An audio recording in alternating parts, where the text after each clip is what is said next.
নমস্কার বন্ধুরা, আমি মৌমিতাস কুকবুক চ্যানেলে তোমাদের সবাইকে আবারও অনেক অনেক স্বাগত। আবারও হাজির হয়ে গেছি একটা মুচমুচে দুর্দান্ত স্বাদের প্যাকেট করা বাজার থেকে কিনে আনা আলুর চিপসের রেসিপি নিয়ে। খেতে কিন্তু একদম মার্কেট স্টাইলে হবে, অথচ তৈরি করা ভীষণই সহজ। 1 মাস খুব সহজে একটা এয়ারটাইট কন্টেনারে ভরে রেখেও দিতে পারবে। আর তার সাথে রয়েছে আরও বিভিন্ন রকমের টিপস। তার জন্য রেসিপিটি প্রথম থেকে শেষ পর্যন্ত ধৈর্য সহকারে দেখার অনুরোধ রইল। আলুর চিপস তৈরির জন্য সবার প্রথমে আমি 1 কেজি আলু নিয়েছি। আর আলুটা নিয়েছি চন্দ্রমুখী আলু। তোমরা চাইলে যে কোনো প্রকারের আলু দিয়ে কিন্তু আলুর চিপস তৈরি করতে পারবে। তার আগে খেয়াল রাখতে হবে আলুগুলো যাতে একটু বড় সাইজের হয় আর একটু লম্বাটে আকৃতির হয়, তাহলে কিন্তু পটেটো চিপসগুলো খেতে যেমন ভালো লাগবে তেমন বড় মাপের হবে আর দেখতেও কিন্তু খুব ভালো লাগবে। এক একটা করে আলুর চোকলা ছাড়িয়ে নেব আর সঙ্গে সঙ্গে জলে ডুবিয়ে দেব। তার কারণ আলুর চোকলা ছাড়িয়ে নেওয়ার পর কিন্তু আলু লালচে হয়ে যায়। সেই লালচে ভাবটাকে এড়ানোর জন্যই কিন্তু জলে ডুবিয়ে রাখতে হবে প্রত্যেকটা আলু এক এক করে চোকলা ছাড়ানোর পর। খুব ভালো করে সাদা জল না বেরোনো পর্যন্ত আলুগুলোকে রগড়ে রগড়ে ধুয়ে নেব।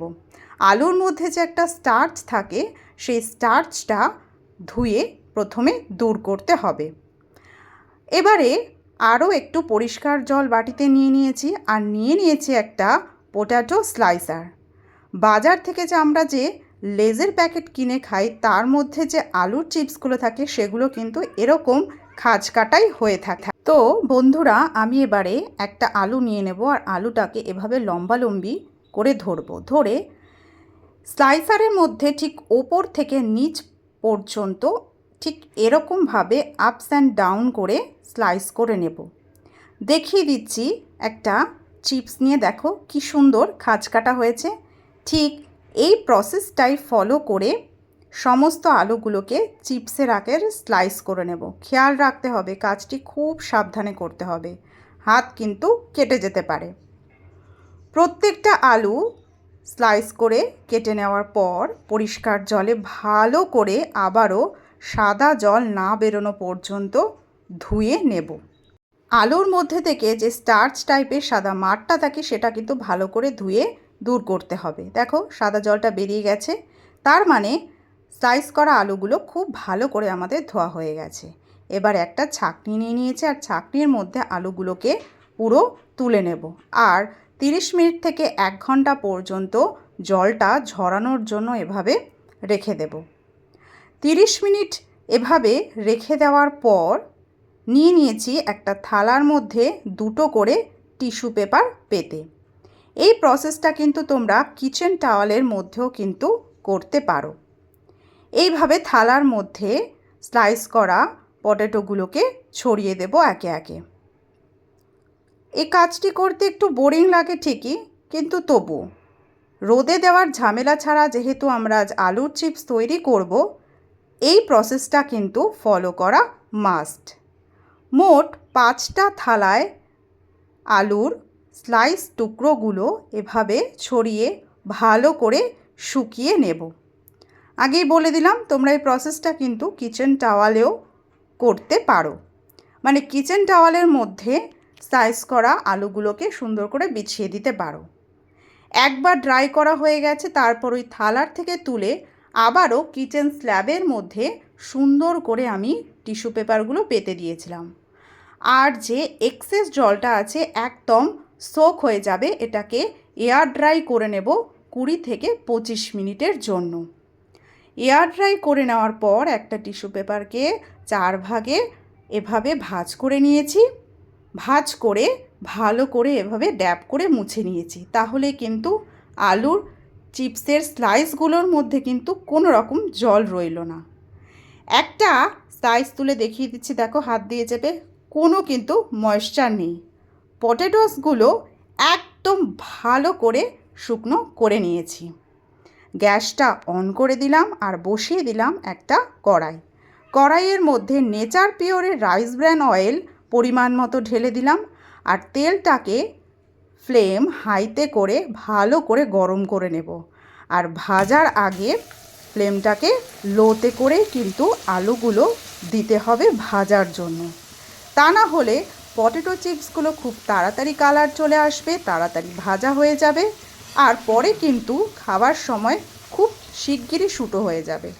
খেয়াল রাখতে হবে ফ্লেমটাকে লোতে করেই আলুর চিপসগুলোকে তেলে ভাজার জন্য আমরা দেব। 10 মিনিট পর কালারটা এভাবে চেঞ্জ হয়ে আসবে আর তেলের মধ্যে যে বুদবুদিগুলো হচ্ছিল সেইগুলো একদম কমে যাবে। তখন বুঝতে হবে যে আলুর চিপসগুলো খুব ভালো করে ভাজা হয়েছে। এবারে একটা ঝাঁঝরি হাতার সাহায্যে তেল থেকে ভালো করে ছেঁকে তুলে টিস্যু পেপারের মধ্যে রেখে এক্সেস তেলটাকে টানিয়ে নেব। ঠিক একই প্রসেস ফলো করে সমস্ত আলুর চিপস ধৈর্য ধরে ভেজে নেব।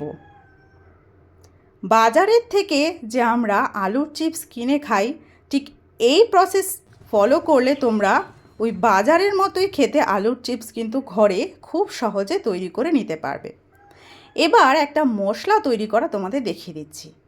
নিয়ে নিয়েছি 1 চামচ চিনি, হাফ চামচ চাট মশলা, হাফ চামচ কাশ্মীরি রেড চিলি পাউডার, আর নিয়ে নিয়েছি কালো নুন হাফ চামচ। এবারে এই গুঁড়োগুলোকে গ্রাইন্ডারে 3 সেকেন্ডের জন্য হাই স্পিডে ভালো করে ব্লেন্ড করে নেব। তাহলে কিন্তু মশলা একদম রেডি হয়ে যাবে। কতটা ক্রাঞ্চি হয়েছে তোমরা দেখতে পাচ্ছ। সমস্ত আলুর চিপস কিন্তু আমার ভাজা হয়ে গেছে। এবারে মশলাটা যে ভালো করে গুঁড়ো করে নিয়েছে সেই মশলাটাও তোমাদের দেখিয়েছে। দেখো কালারটা কিন্তু খুব সুন্দর হয়েছে। আর এইটা যদি আলুর চিপসের মধ্যে আমরা ছড়িয়ে দিই আর ভালো করে ঝাঁকিয়ে নিই তাহলে খেতে কিন্তু দুর্দান্ত স্বাদ হবে। আরেকটা কথা বলে রাখি বন্ধুরা, চিপস সার্ভ করার আগে তোমরা কিন্তু এই মশলাটা ছড়িয়ে সার্ভ করতে পারো চা, কফি, যে কোনো প্রকারের সফট ড্রিঙ্কসের সঙ্গে। আর যদি স্টোর করে রাখতে চাও বন্ধুরা 1 মাস, তাহলে কিন্তু এই মশলাটা দিও না। এই মশলাটা দিয়ে স্টোর করলে আলুর চিপসগুলো নেতিয়ে যেতে পারে। 1 মাস এমনিভাবে আলু চিপসগুলোকে স্টোর করে রেখে দাও একটা এয়ারটাইট কন্টেনারের মধ্যে। আর যখন তোমরা কাউকে সার্ভ করবে, সার্ভ করার আগে অল্প করে এই মশলাটা বানিয়ে আগে থেকে কৌটোর মধ্যে ভরে রেখে দিও। এই মশলাটা ভালো করে ওপর থেকে ছড়িয়ে সার্ভ করে দিও। দেখো কতটা আমার ডেলিশিয়াস লাগবে খেতে। এই রেসিপিটি একদিন বাড়িতে অবশ্যই ট্রাই করার অনুরোধ রইল। আর কমেন্ট বক্সে আমাকে কমেন্ট করে জানাতে কিন্তু ভুলো না এর টেস্ট কেমন হয়েছে। ভিডিওটি ভালো লেগে থাকলে বন্ধুদের সঙ্গে অনেক অনেক শেয়ার করে দিও। আর আমার চ্যানেলটি এখনও যদি না সাবস্ক্রাইব করা থাকে সাবস্ক্রাইব করে রেখো, নতুন নতুন ইউনিক রেসিপির নোটিফিকেশান খুব তাড়াতাড়ি পেয়ে যেতে। Love you all, take care. দেখা হবে নেক্সট দিন নতুন কোনো এপিসোডে। Thanks for watching.